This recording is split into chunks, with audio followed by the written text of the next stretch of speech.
Hi అండి, welcome to స్వాబిక vlogs. ఈరోజు మనం చింతాకు వేసి ఎండు నెత్తళ్ళ ఇగురు ఎలా తయారు చేసుకోవాలో చూద్దాం.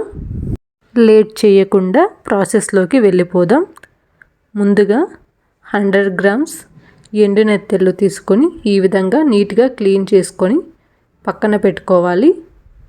స్టవ్ మీద ప్యాన్ పెట్టుకొని 2 టేబుల్ స్పూన్ ఆయిల్ యాడ్ చేసి ఆయిల్ కొంచెం హీట్ అయిన తర్వాత కొంచెం ఆవాలు, అలాగే కట్ చేసుకున్న ఉల్లిపాయలు, కరివేపాకు వేసి బాగా ఫ్రై చేసుకోవాలి.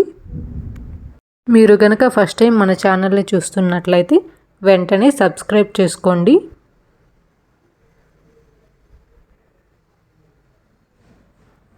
ఈ విధంగా కొంచెం ఫ్రై అయిన తర్వాత ఇందులోనే 1 కప్ టమాటో వేసి బాగా మిక్స్ చేసుకోవాలి.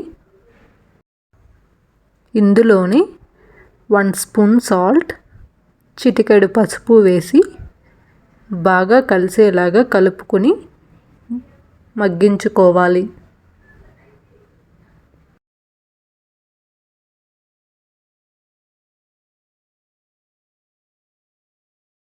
చూశారు కదా, ఈ విధంగా టమాటా మగ్గిన తర్వాత మరొకసారి బాగా మిక్స్ చేసుకొని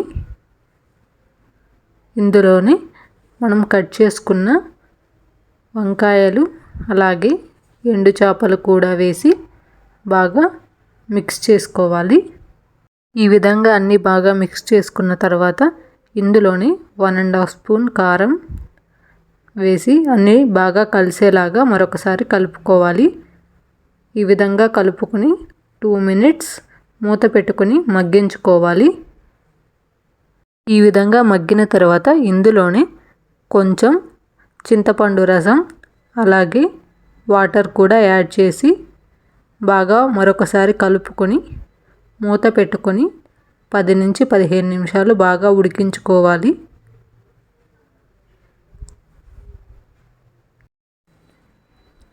ఈ విధంగా అన్నీ బాగా ఉడికిన తర్వాత మరొకసారి బాగా మిక్స్ చేసుకొని ఇందులోనే 1 స్పూన్ చింతాకు పొడి యాడ్ చేసుకోవాలి.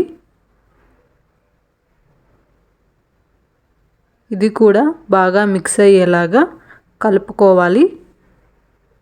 ఈ విధంగా అన్నీ బాగా కలిసిన తర్వాత మరొక 5 నిమిషాలు బాగా ఉడికించుకోవాలి.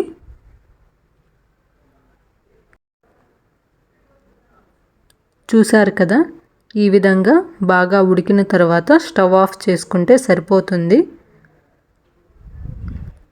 అంతే అండి, చాలా సింపుల్గా చింతాకు పొడితోటి ఎండు చేపల ఇగురు తయారు చేసుకోవచ్చు.